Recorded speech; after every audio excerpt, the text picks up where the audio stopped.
गोदोनिफ्रायनो जों नुदों बर' हारिखौ गुबुन हारिनि सुबुंफ्रा बारे बारे नासयगासिनो खनले नासयगासिनो दङ दा बिदिनो सिगांनि समाव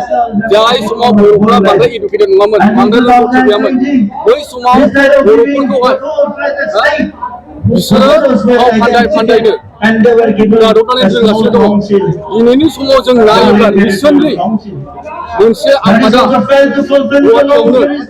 बिथांमोना बुंदों बर' खृष्टियानफोरखौ एसटिनिफ्राय दाननांगौ बेयो जेबो नङा बर' खृष्टियानफोरखौ एसटिनिफ्राय दाननांगौ बिसोर गावसोरखौ लाबा लानो थाखाय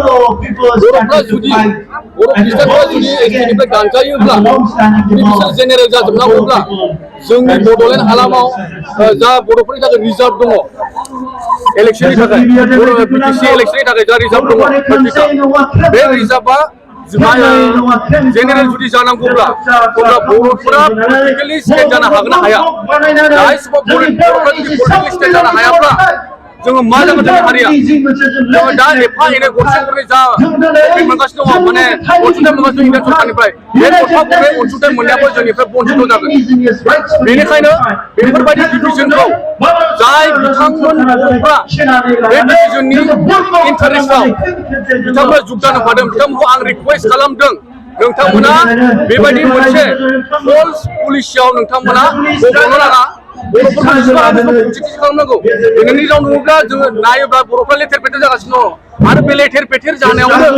खामबाय थानाय अरावनो जुदि नोंथांमोना आरो पेट्रल लुफावनानै होयोब्ला बर'फ्रा खामबायनानै हांगार जागोन अब्ला बर'फ्रा जाथि हिसाबै ब्रिटिशआव थानो हानाय नङा बै समाव साकरि मोननो थाखाय बर'फ्रा दास कुरिता माबा माबि थाइटेल लानांगौमोन नैबे जुगा फैगासिनो दं खिन्थु बेनिखायनो आं रिक्वेस्ट खालामदों जाय बिथांमोना बेयाव जुगदान होफादों अननानै नोंथांमोना बेनिफ्राय गोजान थानांगौ आरो बेखौ रिक्वेस्ट खालामदों जों साफ्रोमबो बर'फ्रा पिस लाभार जोङो गोजोननायखौ हास्थायग्रा खौसेथिखौ हास्थायग्रा बेखायनो जोंनो खौसेथि नांगौ जुदि जों खौसेथि नङाब्ला जों खिन्थु गुबुन हारिजों आरो आगोलनि बायदि जों नादबजानायनि लामा दं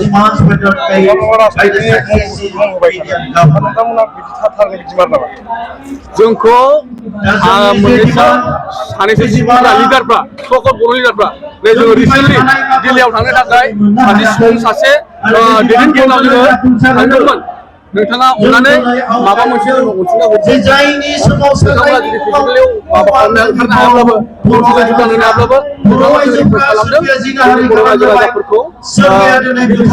माबा मोनसे नोंथांनिफ्राय जा हायो बे मोनसे अनसुंथाइ होनानै जोङो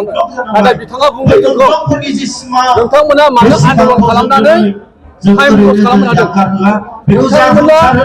बे आन्दलनखौ खालामनानै नोंथांमोननि लाइफखौनो बरबाद खालामनो जोंहा मोनजाखांखाबाय जोंनि समा थांखांबाय जोंजों लोगोसे ओंखारफानाय सुबुंफोरा बिसोरनि लाइफआ गोदाव सोराव जानानै दङ बिथांमोना बे बाथ्राखौ बुंदों आं मुंखौ बुंला बिथाङा जुदि निउस चेनेलखौ नायदोंब्ला बिथाङा दिनैनि निउस नायोब्ला बिथांखौ आं रिक्वेस्ट खालामदों नोंथाङा सासे लिडार जानानै बेबायदि राव बुंनो समायामोन नोंथाङा सासे बर' बिमानि फिसा जानानै बे रावखौ बुंनो समायामोन नोंथाङा जोंखौ उत्साह होनांगौमोन यां जेनेरेसनखौ नोंथाङा इन्सपिरेसन नोंथांनि आशीर्बादखौसो जों लुबैदोंमोन नाथाय जोङो थेवब्लाबो नोंथांनिख्रुइ बांसिन सुबुंफ्रा जोंखौ हेफाजाब बिथांमोननि अननाय बिथांमोननि बोर बिथांमोननि आशीर्बाद रोजा रोजा बर' सुबुंफोरनि मुंख्लंफोरनि आशीर्बादा जोंजों दङ नोंथांमोन बायदि सुबुङा जोंजों जुगदान होआब्लाबो जों जेबो खरस जाया नोंथांखौ आं बुंदों अननानै नोंथाङा जुदि बे थिक माइन्डेडआव दङब्ला सिंगल माइन्डेडआव दङब्ला गावनि पार्सनेल लामा लांनो माइन्डेडआव दङब्ला बर' रायजो राजाफोरखौ अननो सोलोंदो बर' रायजो राजानि अलख'नायनि सिनायदो नङाब्ला जोंनि बर'फ्रा जोबस्रांलांगोन नोंथाङा सासे गोबां माने वेल क्वालिफाइड सासे पलिटिशियान नोंथांखौ बेखायनो आं बुंदों नोंथांखौ रिक्वेस्ट खालामदों जोङो नोंथाङा जेसेबां हायो अननानै जुगदान होफा जोंखौ हेफाजाब हो जुदि नोंथांमोननि लिडारफ्रा नोंथांमोनबायदि गागिया जोंखौ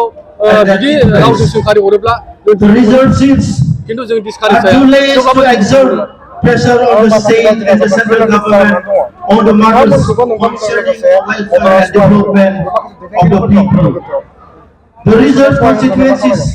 are limited and delimited in such a way that the tribal populations become minority. The long involvement of the Bono people in Indian politics and the people who not essential. बे जाबाय separate state and Bodoland discrimination आरो in the separate state land of बड'लेण्डआनो people. नोंथांमोननि थै आरो मोदोमाव नोंथांमोननि नोंथांमोननि रोदा रोदा खारनानै दं होननानै आंबो मिथिगौ Every nation बयबो and मिथिगौ its people, नाथाय नोंथांमोनखौ however सोरबा small or पलिटिकेल big, लाबा लानो थाखाय नोंथांमोननि big or strong, गोसोफोरखौ have the right नोंथांमोननि to मेलेमफोरखौ live खाना as खालामदों free, अननानै गुबुन independent दिनां people. मेलेमजों But the मोनसे immigrants थोंगोर मेलेमजों साननो नाजा मोनसे गावनि गोसो गोरबोजों influx Bodoland is illegally patriotic स्पिरिटजों नोंथांमोना नायनो नाजादों बर'फ्रा मा अलखदाव दङ आरो नोंथांमोना गोनो गोथो जानांगौ आरो खुलिखौ रिक्वेस्ट खालामदों नोंथांमोना गासिबो बे आन्दलनाव बारे बारे माने जेसेबां हायो एसेबां ग्रुप ग्रुप फैनानै जोंजों हेफाजाब होनांगौ united we stand divided we fall होननाय मोनसे बाथ्रा दङ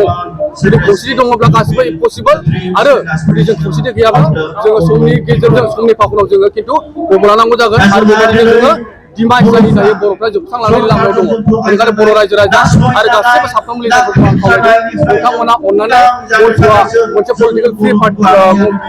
पलिटिकेल मोनसे माने लफायजानाय मोनसे अर्गानाइजेसन बेखौ दा गेलेयै दरा लानायनि उद्देश्यआ मोनसेल' सेपारेट स्टेट जायनि थाखाय जोङो रोजा रोजा बर' सुबुंफोरा 5,000निख्रुइबो बांसिन बर' सुबुंफोरा साख्रि बाख्रि आरो जोंनि हारिनि Upendra Brahma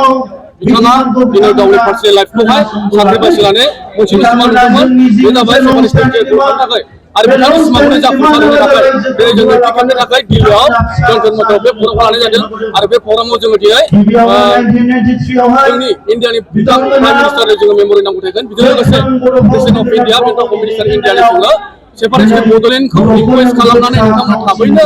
as soon as possible जोंनो सेपारेट स्टेट बड'लेण्ड क्रियेट खालामनांगौ होननानै जोङो दिनै मेम'रेन्डाम होदों आरो बे मेम'रेन्डाम गथायनायानो जोंनि दिनैनि हाबाफारिनि मेन उद्देश्य